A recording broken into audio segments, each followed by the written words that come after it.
السلام عليكم ورحمة الله وبركاته. أهلا بكم في نشرة أسعار العملات يقدمها لكم عمرو علي من قناة أخبارنا اليوم. رجاء لا تنسوا الاشتراك في القناة عن طريق الضغط على زر الاشتراك باللون الأحمر أسفل الفيديو وتفعيل زر الجرس ليصلكم كل جديد من الأخبار أولا بأول. وإليكم نشرة الأسعار بعد الفصل.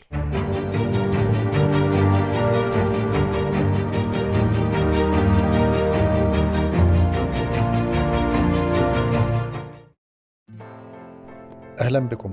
استقرت أسعار الدولار والعملات الأجنبية مقابل الجنيه المصري اليوم الجمعة 20 يناير 2023، وذلك وفقا لآخر تحديث أصدره البنك المركزي المصري.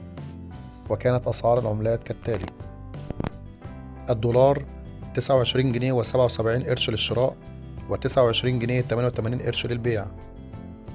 اليورو 32 جنيه 23 قرش للشراء و32 جنيه 36 قرش للبيع.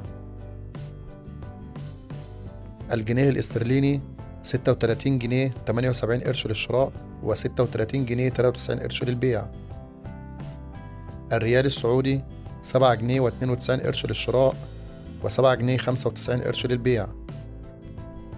الدرهم الإماراتي 8 جنيه و10 قروش للشراء و8 جنيه 13 قرش للبيع.